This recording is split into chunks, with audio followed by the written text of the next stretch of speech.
चंद पैसों के लिए अपराध के कुएं में कूदी ये अभिनेत्रियां, मिनटों में तबाह हुआ बना बनाया करियर। आइए जानते हैं इन अभिनेत्रियों के बारे में। Number 1, Jacqueline Fernandez. अभिनेत्री जैकलीन फर्नांडिस ने अपनी खूबसूरती और एक्टिंग से लाखों लोगों को दीवाना बनाया, मगर इन दिनों अदाकारा सुकेश चंद्रशेखर के मनी लॉन्ड्रिंग केस में ईडी की रडार पर हैं।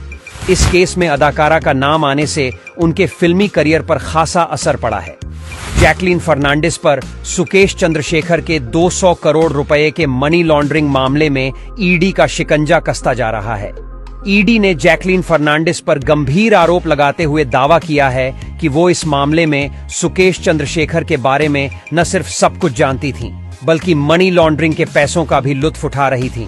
इस मामले में सामने आए नए घटनाक्रमों में ईडी ने जैकलीन फर्नांडिस पर सबूत मिटाने के आरोप लगाए हैं। सामने आई लेटेस्ट रिपोर्ट्स के मुताबिक ईडी ने हाई कोर्ट में जैकलीन फर्नांडिस की इस मामले में लिप्तता के बारे में बात की है। साथ ही उन पर सुकेश के आपराधिक कृत्यों में साझेदारी के भी आरोप लगाए गए हैं। नंबर 2, रिया चक्रवर्ती। बॉलीवुड अभिनेत्री रिया चक्रवर्ती अपने पूर्व प्रेमी और अभिनेता सुशांत सिंह राजपूत की मौत के बाद 28 दिन जेल में रही थीं। अभिनेत्री पर दिवंगत अभिनेता के लिए ड्रग्स खरीदने का आरोप लगा था। रिया को बाद में जमानत पर जेल से रिहा कर दिया गया था। रिया पर एनसीबी का आरोप है कि एक्ट्रेस ने सुशांत सिंह राजपूत के लिए ड्रग्स खरीदी और उसके लिए भुगतान किया। मामले में 35 आरोपियों के खिलाफ कुल 38 आरोप हैं। एनसीबी ने अपने चार्ज ड्राफ्ट में दावा किया है कि रिया ने सैमुअल मिरांडा, शोविक चक्रवर्ती, दीपेश सावंत और दूसरे लोगों से कई बार गांजा लिया।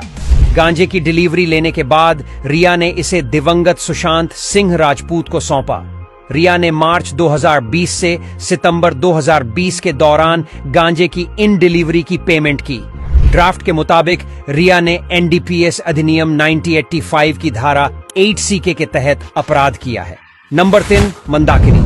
अदाकारा मंदाकिनी का नाम अंडरवर्ल्ड डॉन दाऊद इब्राहिम से जुड़ा था। उनकी एक तस्वीर अंडरवर्ल्ड डॉन दाऊद इब्राहिम संग वायरल हो गई थी। तभी से दोनों के लिंकअप के खूब चर्चे रहे। हालांकि अदाकारा ने हमेशा इन रिपोर्ट्स का खंडन किया, मगर इसका असर उनके फिल्मी करियर पर पड़ा और उन्हें इंडस्ट्री में काम मिलना बंद हो गया था। नंबर 4, ममता कुलकर्णी। एक्ट्रेस ममता कुलकर्णी आज कहां हैं, किसी को इसकी जानकारी नहीं है, लेकिन कभी को बॉलीवुड की टॉप एक्ट्रेसेस में शुमार हुआ करती थी।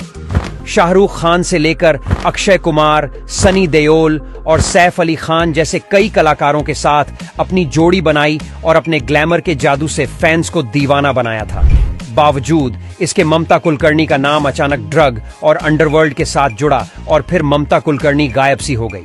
साल 2016 में ममता का नाम 2000 करोड़ के एक ड्रग के मामले में सामने आया। मुंबई से सटे ठाणे जिले की एक कोर्ट ने ममता को ड्रग केस में भगौड़ा घोषित कर ममता की मुंबई की संपत्ति जब्त कर ली।